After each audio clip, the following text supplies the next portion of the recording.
All right. I see. I hear you. All right, dude. We got it, man. We got it. All right. Sorry about that. Sorry about that. All good, man. Like I said, that's a bad thing with the internet sometimes. Well, Gotta love welcome it. to It Was interview number three. Unfortunately, I was hoping to have more, but life gets in my way more times than I care to count. I'm telling you, man. That's just life. We've It's what discussed it my life a does. few different times. So, anyways, welcome to show Devin. I appreciate you coming on, and I kind of short notice, but it was still a week out. So, Yeah, no, that's fine. I mean, I had some people that were wanting to do it, but then they decided they say August and September. I'm like, okay, I'll work with you. I got you. Yeah, all good, man. All right, well, Devin, introduce yourself to my fans and your fans. There's All Kenny right. watching you. Kenny's out there watching us. Is Your Kenny guitar on? player. All right, on, man. Yeah. Well, Metal Mike, man. I mean, you're amazing, dude. Anyway, can you hear me? All right. I'm just on Yeah, I my can phone hear you here. good. I Yeah. think. Let's see. I'm a Christian rock artist based out of Nashville, Tennessee. Been here for more years than I want to say. Doing this thing. Came here. Didn't know a soul.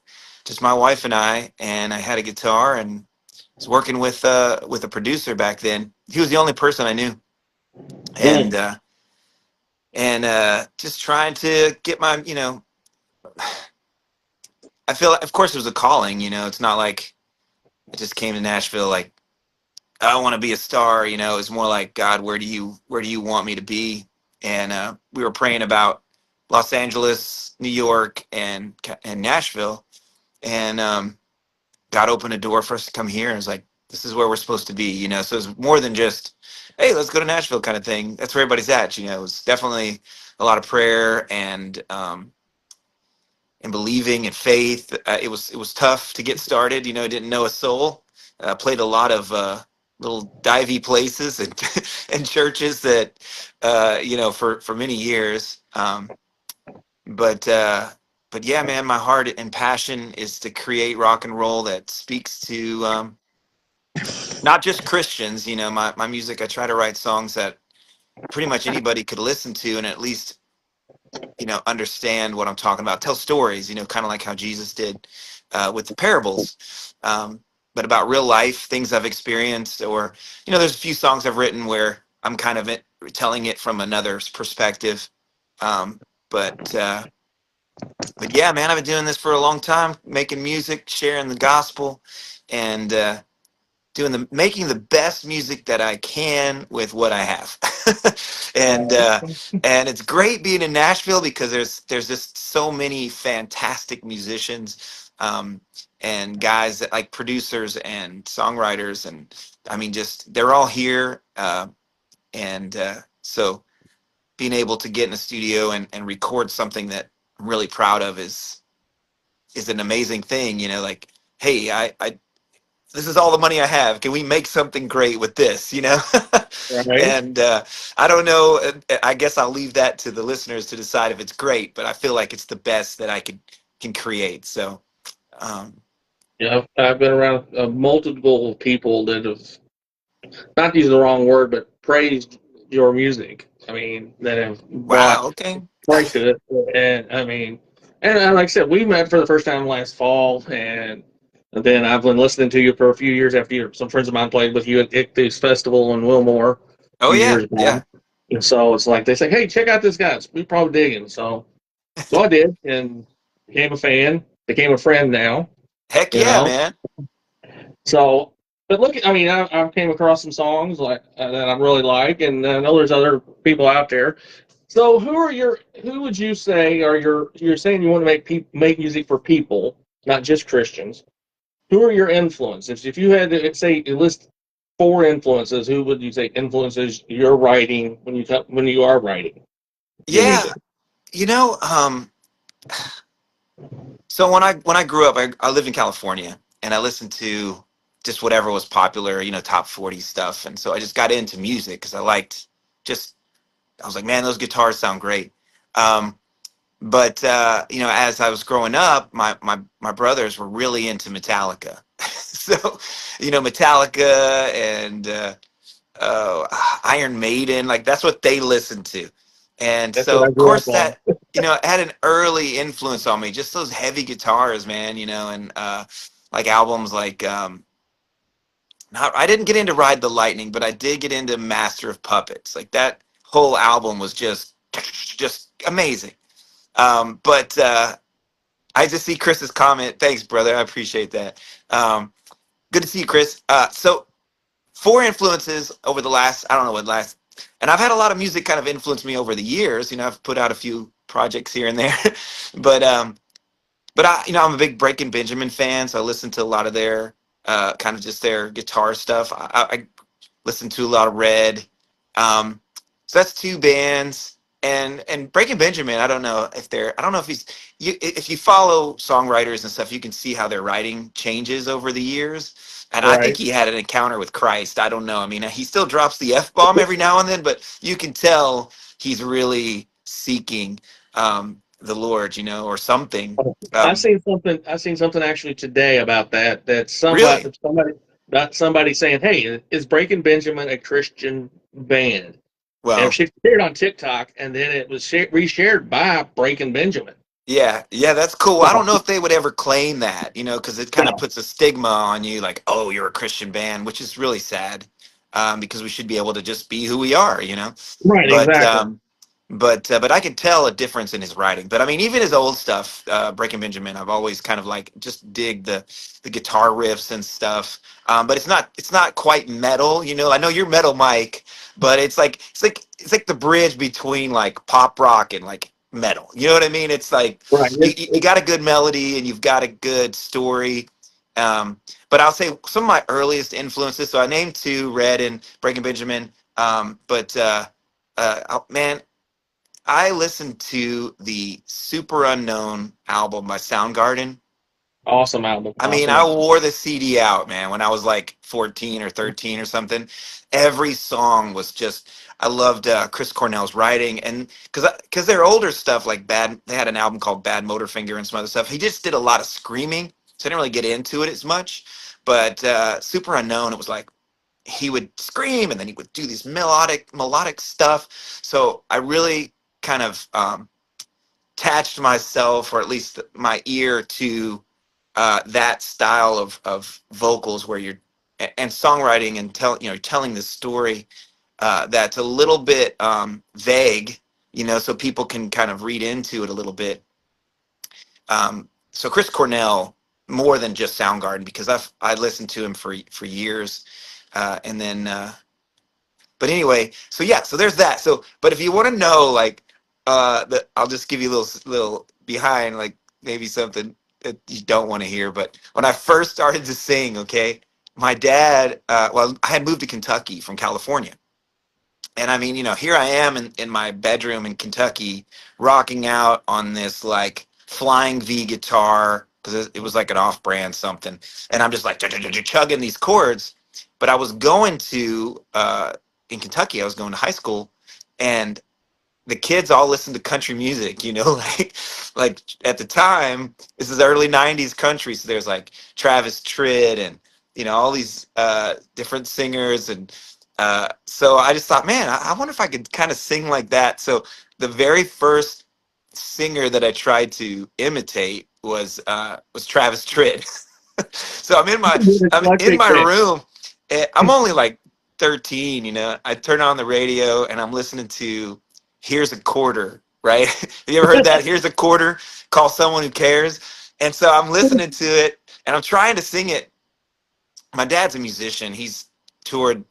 He didn't tour the world, but he toured the United States like 30 years or something, just all over the country. And so he walks in the room and he's like, "Son, what are you doing?" I'm like, "I don't know. I'm just trying to sing." He said, "Well, if you're gonna sing like this guy, you gotta sing from your gut, man. You gotta just feel it. So you gotta be like, 'Here's a quarter,' like get into it." I'm like, okay. so so that was some of my influences, but man, I wore out the grunge music. I mean, I listened to it so much. There was a lot of the teenage angst in there, and just a way to express all of the emotions and pain and everything. So, Yeah. I was kind of drawn to that. But then when the Lord saved me, it was like, okay, I kind of have to release like the bitterness and the hatred, but I still love the music and the passion. How can I write this stop music in this style that delivers on the passion and the storytelling? But man, we have the greatest story to tell, right? I mean, we have the creator to sing about. Like, wow, we have way more than just bitterness and pain, right? Right. So but we can talk about those things. I mean, I feel like that's what it's about: it's overcoming all of those things that we deal with, and I feel like the grunge music and all that is just people are singing about, but they don't really have the hope that we have as Christians. That hey, it's not a dead end. There is light at the end of the tunnel. Right.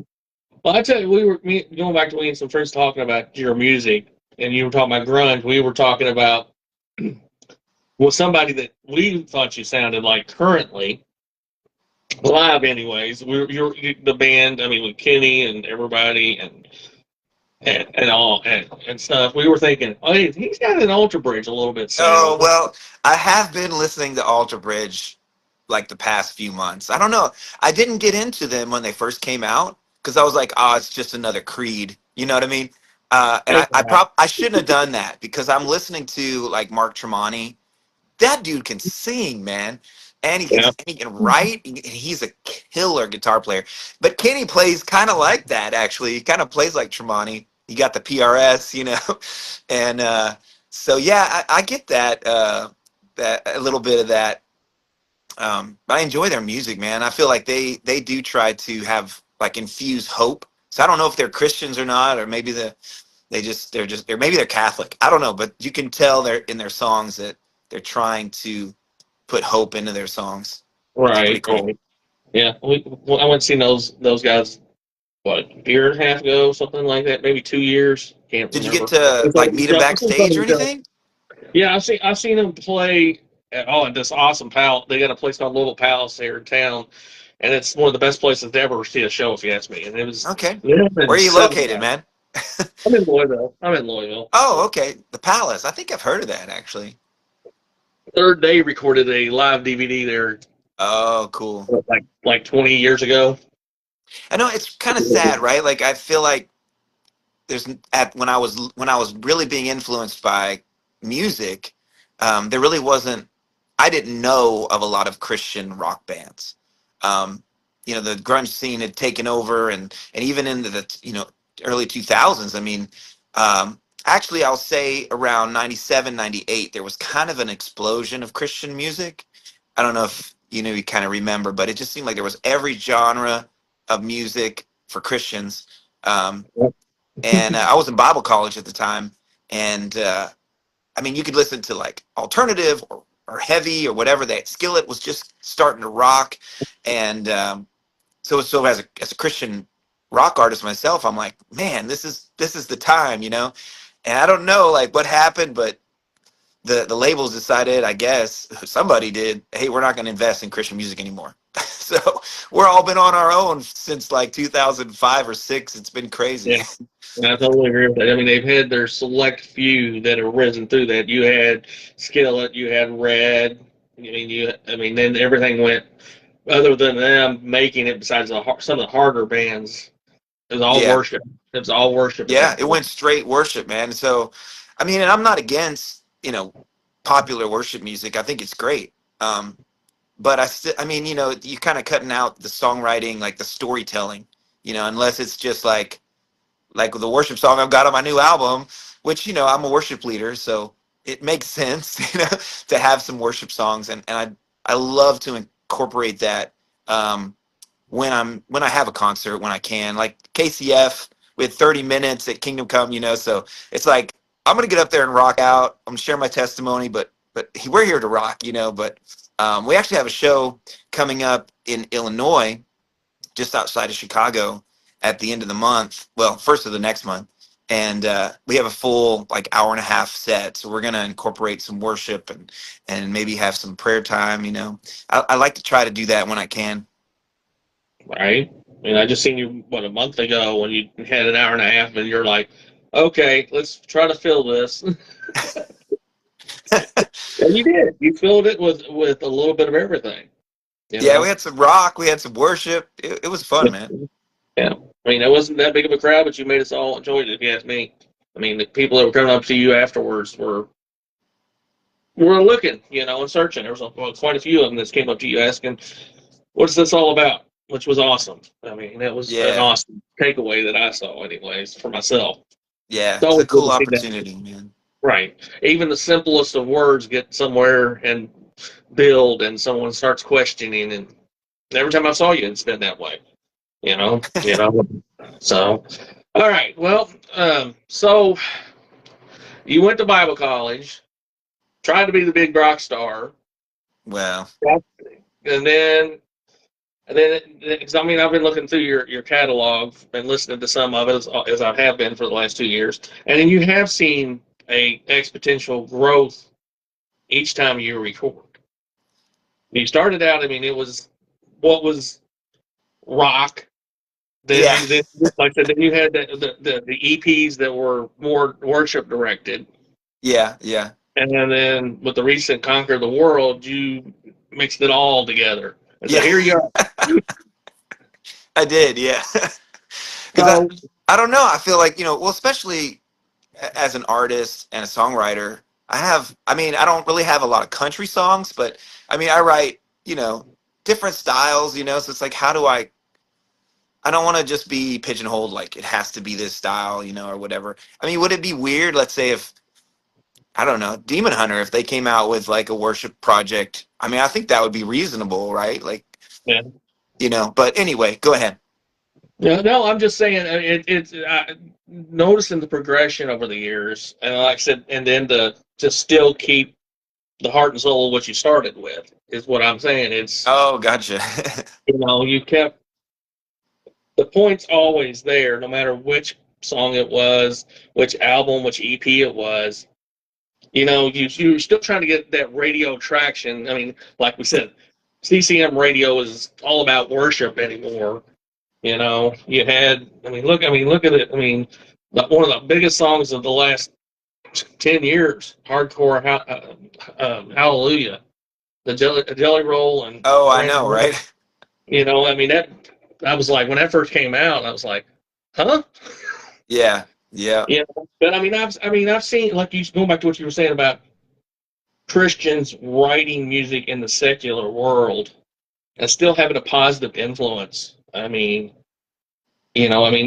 look back and their bands, you're like, well, are they or aren't they?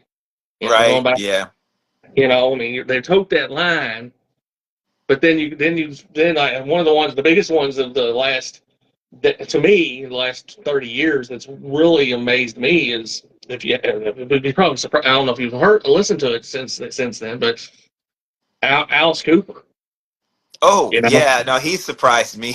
I haven't heard any of his new stuff, but I know that he changed, like, his heart. Like he's a professing Christian, which Oh I yeah, think is pretty cool.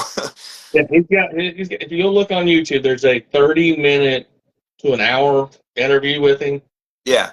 talking about nothing but his faith, Oh, which is yeah. awesome. Which was awesome. But That's if you cool, love man. it, but he incorporates at least one song off each album that you can notice is something about his faith. Okay. So it's always awesome to hear an artist of his caliber or Did his legendary status to stand up and say, "Hey, even though this is a character I play on stage, but this is me off stage." yeah, yeah, His is a gimmick. It's a character, and he says when Alice is on stage, Alice is on stage. Now when he leaves stage, it's Vincent. That's yeah. his I real got you. Yeah, it's like his character. That makes right. sense. Same thing. I mean, Um, if you look behind me, I got professional wrestling stuff behind me as well as music stuff. So, yeah, so and then one of that's the cool. craziest one. I mean, you hear that kind of stuff too, even in the wrestling world. Guys that you're like, they're giving their testimonies and stuff, and you had Ted DiBiase traveling the country at one point doing many Ted services. DiBiase, man. Was he the $1 million man? Yeah, Yeah. No, I remember. I watched all that when I was a kid, man. yeah. Well, I'm still involved with it as an adult. I'm seeing, so I'm running Radio Oz, and then I got Rockin' the Ring, which is a wrestling podcast, but Listen, it's not. So I'm I all over the place. I grew up on WWF, okay, Yeah. and me and my buddy, when we were in like the fourth grade, we decided we were going to be tag team like partners, like the two of us. That didn't happen, but we were going to be the, I don't know, we didn't have really a name, but we had like a special handshake and stuff. I remember those days. I remember those days. And it's and that same dream. Mine was following the Fabulous Ones, which you probably don't even remember, but they were a wrestling tag team that wrestled through Tennessee, Kentucky, Illinois, Okay. Indiana, and then they went on. They went to bigger things, as different Yeah. things with the WWF back in the day, and doing their own thing. They're now Hall of Famer. I think one of them's a Hall of Famer. I'm not 100% sure for the Yeah. WWE. Yeah, But I was anyway, a Hulk fan, and of course I liked Andre the Giant. Listen, I still have like my little men, like the little rubber, action figures. yeah, the action figures. They're like bouncy. I don't know if you've ever seen Yeah, those, but like Stretch Armstrong, but not stretchy. yeah, I got Junkyard Dog. I got Jimmy Snookafly Snooker. I got I don't know, I got a bunch of them. Cool, cool. Even had the Russian guy. Ivan Volkov, yeah. Oh, you remember him? He was the bad guy. You know what I mean? Like everybody just wanted to. It was the '80s, you know, so Is it Russia Cold was War? bad. Cold Yeah. War, exactly. Yeah. Anyways, let's get off wrestling, but back to music. So I know this past year you did Conquer the World, which, like said earlier, it's a great EP. It's got, like I said, some rock. It's got the praise and worship on there. What brought you? What? Explain some. I mean, I know you're doing on your own personal, on the band on the music page, an explanation of songs throughout the last couple months. Yeah. Give us a brief rundown of what led you to the writing of that album. Well, yeah. So I've been doing this for a while, and I actually kind of had a little bit of a drought, like of songwriting ideas. It's like uh, before I release this, I think I've got like 60 songs on Spotify. I've been doing it for 20 years, you know what I mean? So it's like in 22 I released the Every Eye, just 3-song EP, and of course that was only 3 years ago, but if like in music that feels like it forever, and but it was only 3 songs, it's like whenever I used to record, it would be like 10 songs, at least 6 songs, so in 22 we did the 3-song EP, and I don't know, I was just like, this industry is pretty it's pretty tough, man. And it's like there's a lot of fakers, and then a lot of people who are in it to be on stage, and there's people that do it. I don't know, everybody has their reason, and I don't my only reason is because this is like what God's called me to do, and so many times it feels like I'm just kind of beating a dead horse. You know what I mean? Like, so it's like I put out an album. I don't want to say how much, but to try to get a song out to people, you have to market it. Nobody is going to hear your music if you don't market it. And it's all about who you know, and a lot of networking. People call it networking, but it's kind of more like just rubbing elbows and kissing butts, and I don't really like doing that. So, Right. so I've never really been a part of like the CCM world or any of that. Like it's just been me and Jesus, man. I pray and I say, God, what do I do now? And Going out in faith. yeah, it's all in faith, and so, and I mean, I have invested a lot in marketing, but I guess not enough, because it takes a lot. So, um, my wife, she's like, "Hey, I need another rock record." This was in like a couple years ago. I'm like, "I know, but it's the process to write the song, to produce the song, to record the song, to artwork, photography. I mean, it's a long process, man. And if you don't have the heart and the passion to take it, and even when it's done, then there's this whole next thing of trying to get it out there. So I don't know if my brain just had like a block for a couple years because I'm like, I don't want to go through that because it's a lot of pain. For me, it is because I feel like I pour so much into it, you know. Um, so Yeah. it was like January of 24. I made I just wrote down my goals. I'm like, God, I'd really like to, record again. And because it had been 3 years, 3 years. And, but I need songs and I need funds. Um, hey, Jeff. Yeah, man, we're still on. I don't know if you can hear us, but so I just kind of made I don't believe, not believe, whatever you want to call it, your goals for the year, resolutions. So it's kind of like, hey, God, I want to do this. And so I tried some January, February, March. I was writing. Actually, I was invited to play in a cover band, which I've never wanted to be in a cover band. Like, I gotta play, what's that one guy, man? I don't know. Anyway, Living on a Prayer, by Bon Jovi. I'm not doing it. It's just I don't want to do it. But it's a good Christian friend of mine, and he's like, man, I play drums in this cover band, and could you just fill in? So honestly, it was kind of cool because it kind of re-inspired me because we were playing all the songs that I love. Like we throw in a fun, Chili Pepper song or some STP song or Alice in Chains or something. But the ones that, of course, I wouldn't sing anything that I felt was inappropriate. But because he asked me to sing a few, and I was like, dude, I can't do that. but we did, just like some fun stuff, and it was inspiring.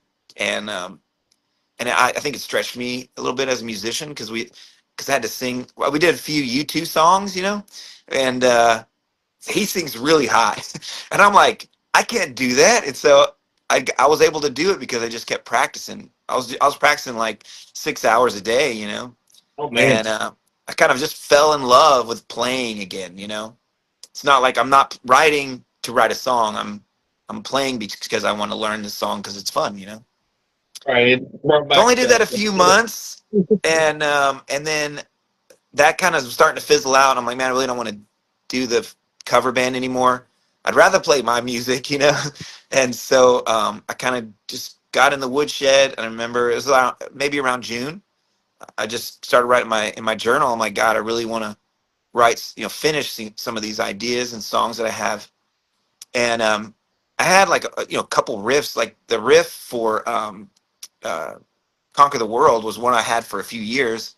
I just didn't know how to finish it, And so for a week in June, like at the end of June and beginning of July, I kind of just sat in the music room. And I mean, I just, instead of spending 6 hours learning top 40, I was spending 6 hours like, God, you've got to give me the songs, man.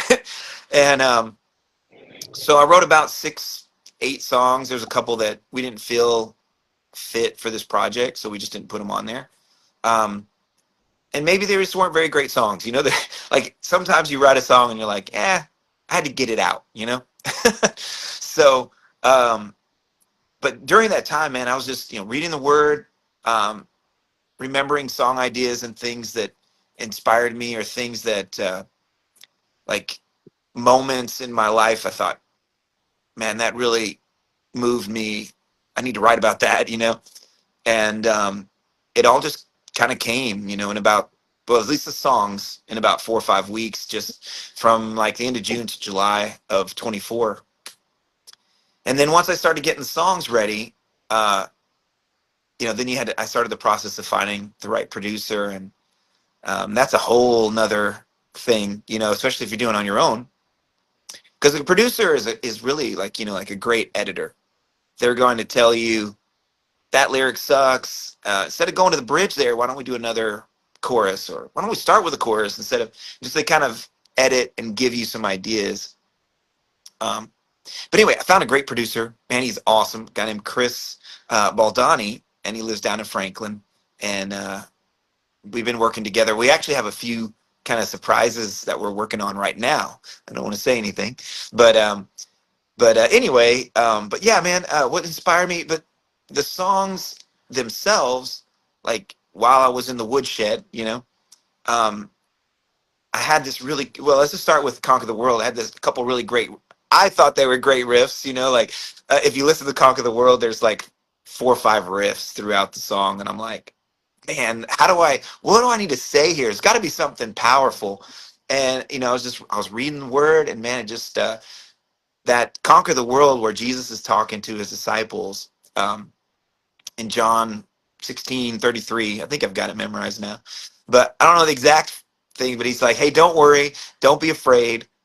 I've already conquered the world. And I'm like, man, that fits, that fits this riff. So that's where it started. And it was kind of, I would say the first line that came on that song was, you have in the verse, you have this like, dun, dun, diddly, dun, dun, diddly, dun, just kind of this neat little guitar riff. And this line just kind of came to me as weapons are forming, but they'll never make it to me. And it's kind of I guess the Devin version of no weapon formed against me shall prosper, but they'll never make so that's kind of that along those lines. And I felt like it went really well with Jesus saying he's conquered the world. So these weapons that whatever the enemy tries to throw against us as Christians, they're not going to prosper. And we've already conquered the world through him. So anyway, so that's that song, but each song tells it like its own story, Yeah. I mean, it's like you said, I mean, you do go through droughts. What I hear from talking to different people, you do have a drought, and you're like, am I ever going to write again? Yeah, yeah. You know what's really interesting, and I've held on to these words, man. It was 2008, and I'd already released a few projects, only one to Spotify and like out there, but I've got like 2 or 3, 4 projects I did before that. My very first project, the Mouthpiece one. It's got anyway the green one on Spotify. That's my first one that I released to Spotify. And so in 2008, I started writing, and I was like, God, I want to write another song. So the album that came out of that was Pour It Out. If you've heard that record. But before I started, I was like, God, I already released an album, and I did like 1 or 2 before, and a bunch of demos and stuff. And I was going to church in Nashville, and I don't know if you've heard of a gentleman named Jeff Dio, who used to sing for Sonic Flood, and then he did his own worship project for years. But we went to church together, and somehow his wife and my wife became friends. And anyway, so we were hanging out, and I was like, man, I want to write some songs, but I don't know what to do. And he said, yeah. He said, you'll go through that. He's like, you'll feel like you can't write another song. And he's like, trust me, you've got more in you. Just give it some time, And I remember him telling me that just, the songs will come, because that's what we are. We're songwriters, and that's what God's called us to do. Even though it hurts sometimes, when you trying to tell a story that like really affects you. So sometimes it's a little painful, but they'll get out. Right. And it's like me. I mean, with me wanting to do this, it's felt. I mean, with all the stuff we've went through in the last few years, and I'm like, am I ever going to get to do this as much as I want? Well, of course, life happens, pushes things back, pushes things around. Still happens, like we talked about earlier, but I know it'll happen. I have faith that it'll happen. It's just, right. It's like somebody, Chris, I said earlier, he said it's all in God's time. It's the way I look at it. It's always been his time, even with other things that I've wanted to do. I mean, like life. I've been doing music-related stuff, not with playing music or writing music or anything like that, but I've been doing things with sharing music for 35, almost 40 years in different ways in the Christian music scene. I started out making mixtapes in the late 80s, working with radio in the early 90s, and then working concerts in the 90s, meeting anybody and everybody, working another radio show, helping with another radio show at the end of the 90s. Well, then the 2000s hit, and from 2000 to 2010, it was nothing. I didn't do nothing. Yeah. It was a whole different life because I had kids. But anyway, so I know droughts happen. So it can be hard. and it can be trying. And then, like I said, then when life hits you harder than that, it wants to knock you down. And I've had faith through to get through it every day. And that's what I love about your music. It's helped. There's songs that have helped me through different times that I know that, hey, it's going to be okay, and I appreciate that. Well, and I feel like sometimes my songs, like, they're for me. You know what I mean? like, That's the thing. so listen, just a side, kind of go along with what you're saying. But so in 2013, I was in the studio. Honestly, I lost my voice for a few months. It's kind of a long story. I don't really don't want to talk about it, but I did lose my voice, and I was like, God, will I ever sing again? And so I called the producer, and he's like, let's just take it real slow. Then we were working on the Destruction of Kings album, and recorded the song "I'll Overcome," and that's my fight song, you know. And I don't know if you've heard that one, but that one I really, it's got a lot of heart and soul in it. But what's Great one. crazy about it is, so in 2013 we started recording, I think in like July. We did 10 songs, like full 10 songs, but it was like every day in the studio. We had it finished, and then around September we were starting to listen to the mixes, you know. And then November came, and I remember him sending me the mix for "I Will Overcome." And my son was born with a heart condition, with a congenital heart defect, CHD. And so he was born on November 13th. And I remember my producer sending me the mix for "I Will Overcome." And I was like, okay, God, this is in your hands. Like, I needed that song at that moment. You know what I mean? It's like, All right. yeah, it's like, oh, hey, I know you're in the hospital, but check out this song I just mixed for you. And I'm like, wow, I needed to hear that, man. So I don't know. I feel like, these songs are definitely songs of encouragement for the body, not just for me or for any specific, Sometimes it's you write to release what you need to release mentally. yeah, It goes back to yes, what you were saying earlier with the grunge era or some of that. It might be angry, it might be angst, but sometimes it's a release for somebody. yeah, You know, same thing goes with even a Christian artist. I mean, you look at the book of Psalms and David and how he worded things that he was going through. yeah, Even when he was being an adulterer, he was still writing and pleading to God, yeah, please forgive me for doing this. And when he murdered Bathsheba's husband, you yeah. know, he still was asking for forgiveness. He asking for to be and like I said, that's just as dark as any song that we could ever think of Oh writing some yeah, of that. yeah. Well, one thing I think is interesting, because I was writing in my journal, and I was writing, like, just kind of pouring out my heart. Like, I'm like, God, why this and why that and this? And then, like, down later, I'm like, but I praise you and I give you glory. And I'm like, that's kind of neurotic, right? Like a little bipolar. And then I started thinking about the Psalms. And if you read them, there's some that are like that, where David is saying, God, don't abandon your people. We feel like you've left us, and then, a few verses down, he's like, but your people will praise you and your people will glorify you. So this is kind of like the human experience, right? Because we're reaching out, we're upset and disturbed or whatever about the situation, but we realize that we can still trust God and that it's all in his hands. Exactly. That's what I mean. That's my point.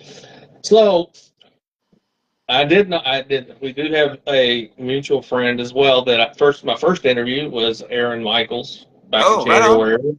Yeah. So, so that leads my next question. What led you to work with Resurrection Records? So there's a couple things. Mainly because he reached out to me and we had a really good talk about the industry and just working together. But I think about 2 years ago, I was thinking, hey, what if, I've been doing this for over 20 years. There are so many great Christian artists that just need direction. like young Christian artists that are like 18, 19, 20. They just graduated high school. You know what I mean? Like, what can I do? Maybe, what can I do to help them? Maybe I could start a label, but, and do something, because I feel like right now, there's a huge gap.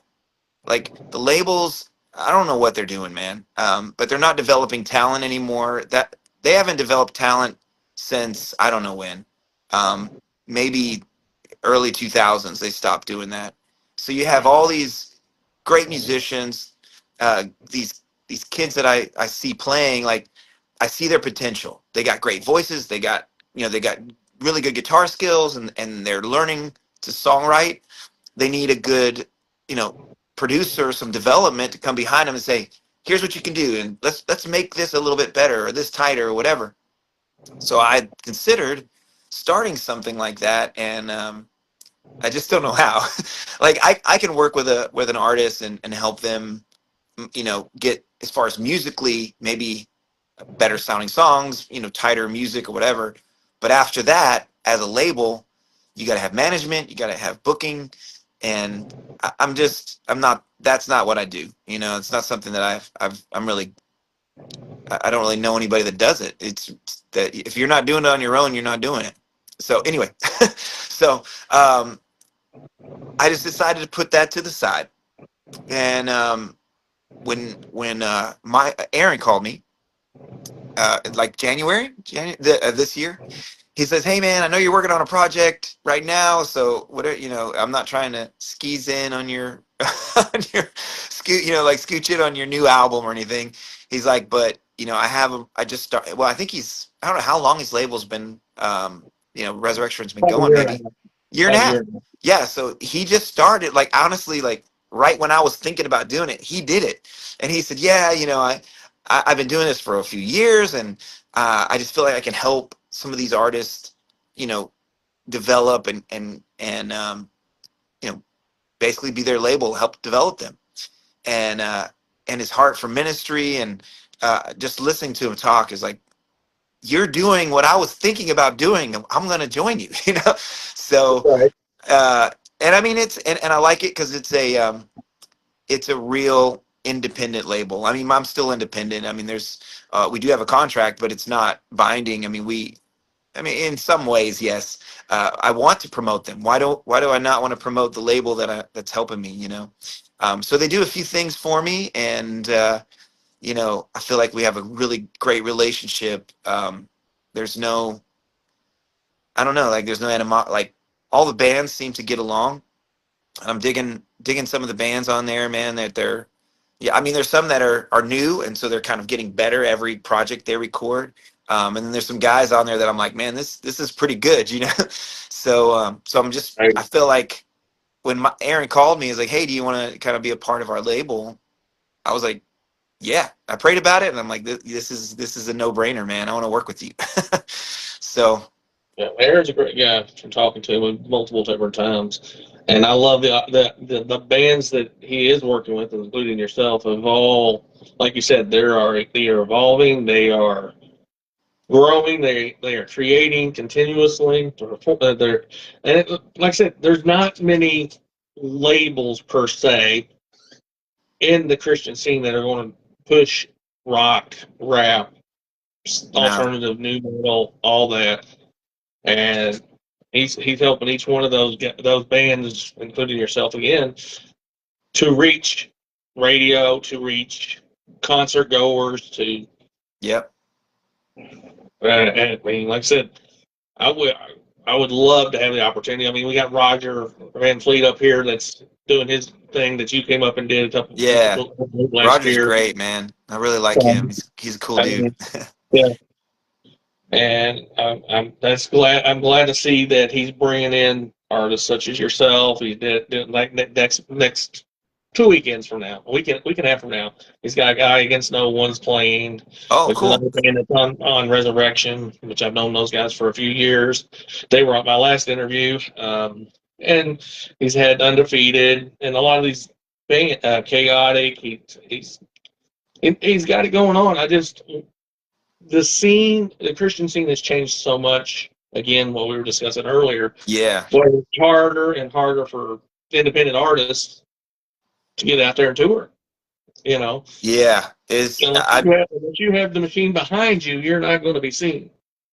You yeah. know, KTF's help keep this scene alive. You got Ichthus coming up in September, which I'm hoping and praying I get to go to since I didn't get to KCF this year. Okay. Yeah. So, and that was my introduction to a lot of bands back in the '80s was Ichthus. So So I'm looking forward to hopefully doing that. when I was a So teenager, they had just brought Ichthus back or something. I don't know. It was a kind of a like a revival that they were bringing Ichthus back. It was going to be like huge. This was in like 97, 98. And I remember getting like, something in the mail that was like, Ichthus is like the Christian Woodstock, and there was thousands of kids, and there was like mudslides, and I mean just everybody having the time of their life.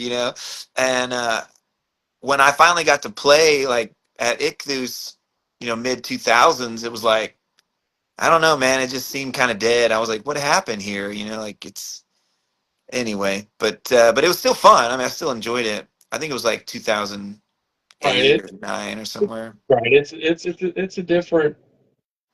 So like I said, today's scene is so different than what I Yeah. remember. Well, and I was just going to say I don't want to say anything bad about Ichthus because they're rebuilding. So Yeah, this is going to be what their third year back, and they yeah, stopped from yeah, like yeah. what Yeah, it's about 2010 or something was their 12, last 13, 12. 13, 13, 13. 13.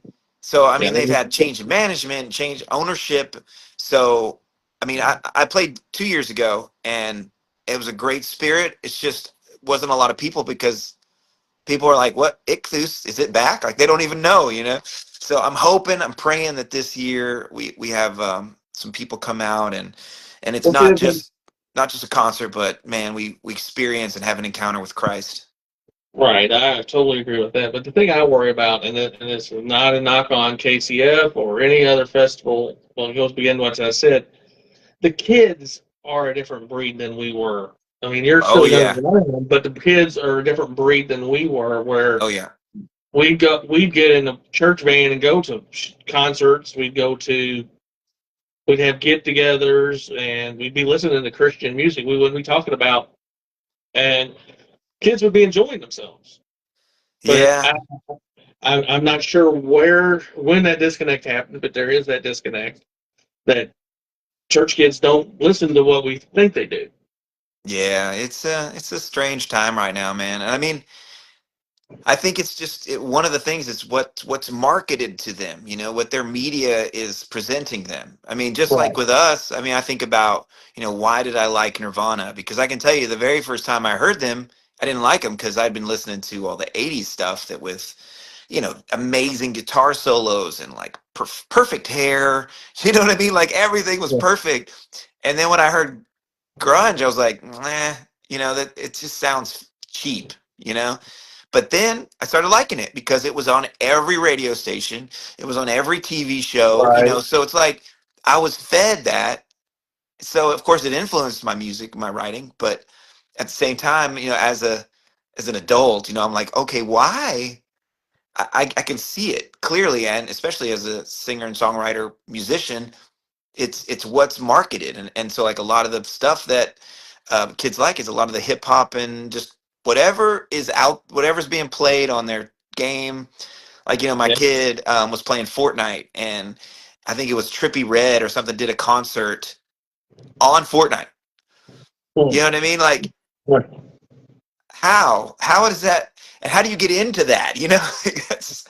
So that was marketed to millions of kids in their 10, 11, 12-year-old Right. minds, and so they think, oh well, Trippy Red's cool, that's the music everybody likes. They're not listening to Guns N' Roses. Hey now. I mean, but yeah. I mean, I'm totally with you there. I mean, I'm late '70s, and then '80s kid, and I still drift back. Even though I go by the name Metal Mike, I still drift back to that stuff because that's what I grew up on. Yeah. It might be cheat. Some of it's cheesy. You know, Yeah. and then there's some of, like you said earlier, they had great guitars. They had great voices, great song, decent, most for the most part, decent songwriting. I can't say some Yeah. of it was great, but but then today you look at what's popular music lyrically wise, Oh, there's not depth in my opinion. this Without new having to stuff say, is it's almost, I don't know, man. I mean, some of this stuff, there's so many cuss words. Like my son, one of them was like, "Dad, you got to check out this song." My he's 20, so in the car, he's like, "Check this song out." I listened to about 30 seconds of it. I turned it off. I was like, "Dude, I can't listen to that." I mean, it's just foul, I you mean, know? well, I mean, I've always been a firm believer. There's a time and place. If you're going to use the language, use it properly. Yeah. Okay. So, okay, I'm a Christian. I'm not gonna put cuss words in my songs, but I feel like sometimes if you're listening to a song and it has a cuss word in it, it depends on what they're saying. You know what I mean? Like Well, I'm saying, if they're like upset because their husband or their wife died. I mean, come on, man, let them say a cuss word. You know what I mean? Like it's not a salvation issue, but as far as like decorum and politeness, I feel like we should watch our mouths. But is that what you're saying? Like there is a place for yeah, there's something a like place and that? time for a word. I mean, POD had a song at a few, about, what's it been, 10, 15 years ago called I Am. And it had language but it was blurted out, but you knew what he was saying. Okay. And it caused an uproar. Stripers had a song called Oh, what? GD Evil. Really? I know they had the go to hell with the devil, right? Was that Right. them? Yeah. Yep. And then they had a song, like I said, about 10 years ago, like I said, called GD Evil. And a lot of people were in an uproar about that. They got one called Middle Fingered Messiah. So I get both sides of that coin. I don't use it Yeah. myself, but like I said, if it's used in the proper context, I think, because it's language, Yeah. you know, Yeah. it's. But Yeah. if it's like you're like you said, if there's a song that it's every other word, Yeah. there's no Yeah. point. Yeah. Well, okay. So, and this is something that I've been thinking about and kind of processing ever since 2020. I feel like the church in general is offended way too easily about little things that may or may not make a difference in the kingdom. It's like there are a lot of cuss words. I mean, every person that I know that isn't saved, that isn't a Christian, they cuss. So, I mean, we can't be offended by those words. You know what I mean? Like they're just words. Um, Now, I was in the car. I had an option to turn it off, so that's that's a little Yeah, different. But to engage, but I feel like the world is getting worse. Maybe I don't know. Maybe it's always been bad, and I'm just more aware of it. Um, but I feel like the Christians. I don't know if we are the like the army of God. I feel like we're pretty weak. You know what I mean? Like right. we're offended by everything, and we don't want to interact with people, and um, I don't know, But people engage. are but people are searching for truth, regardless of what it is. They're Yeah, looking for truth, and the only way you're going to get that truth through to them sometimes is being real to them. And once you're real to them, you can reach them. yeah. You know, and that's hard for a lot of Christian people to do is be real to their neighbor. Well, You and know, what that's they're it, right? I doing. mean, the world is a dark and a brutal place. If we could see the things that are really happening, we'd probably all like just cry. You know what I'm saying? Like Right, it's a tough world, and so I feel like as Christians we have to like harden our not harden, but like strengthen our minds so that we can you know be the strong army that God's called us to be. right. And it's Like through prayer and through, but we can't just cower and just, oh God, I'm just going to pray. Like we've got to get out there somehow and right. reach the world. I mean, growing up, I mean, with the church, what church I belonged to the Salvation Army growing up. One of the things that they did is they went into the bars to share the gospel. Just as many, I mean, there's bands, Christian bands that do, Yeah. and that's a way to. I mean, It's been a while sometimes since I've done that, but yeah, I used to do that here in Nashville. But it's changed from the singer songwriter type to it's all cover songs, so it's a little more challenging yeah. to do that now. So if I do play a bar, I got to play a couple covers, and then I share a couple of my songs, and then I get to talk about the Lord. Well, that's the point of what Radio Oz is. It, to me, is mixing the two. It might sound like I tell people, it might sound odd that I mix Christian with regular rock and roll, regular rap, whatever. The Christian alternatives of that. It's just sometimes that's where I have to catch that person. It's my only time to catch them. Yeah, yeah, man. Music is a powerful tool, man, that God's given us, to try to reach people. And I mean, I know it Yeah, helps me, man.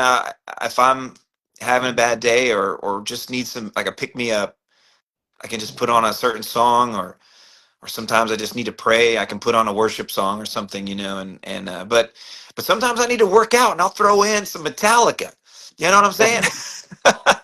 that's where there's a metal. That's why there's Metal Mike, because I'm not that was my catalyst to metal myself back in I'm not 1980. squatting 250 pounds to Hillsong, man.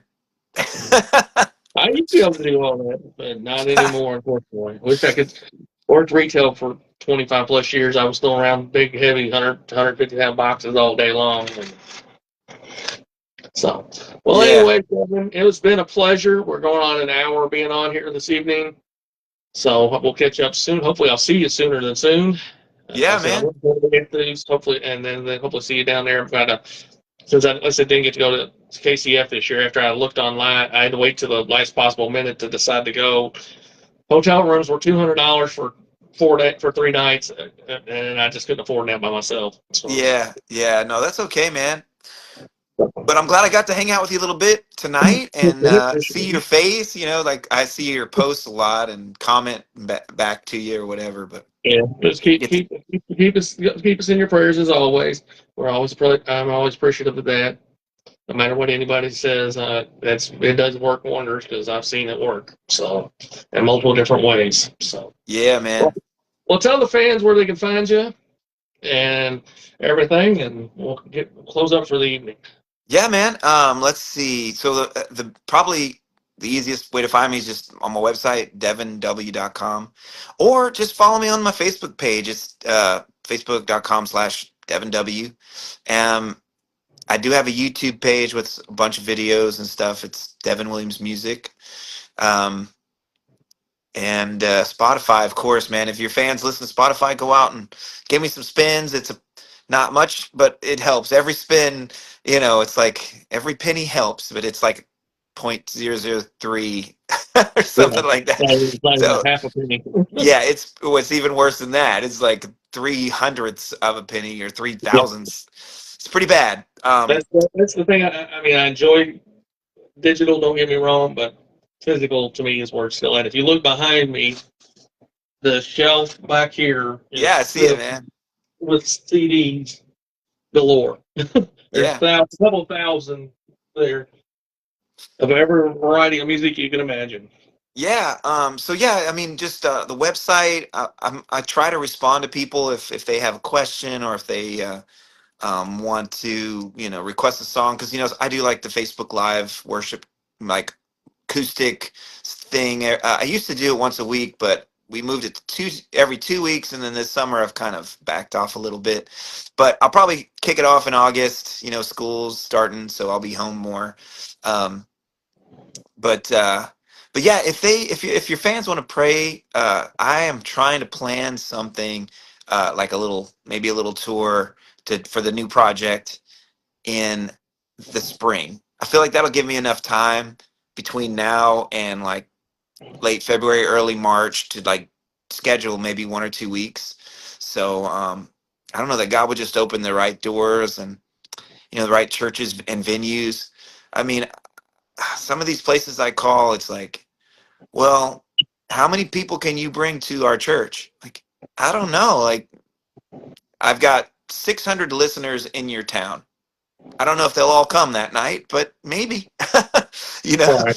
So maybe God just open up the right or connect me with the right churches that really would like to have, to bring my ministry in, um, and change some lives and have a good time worshiping Jesus.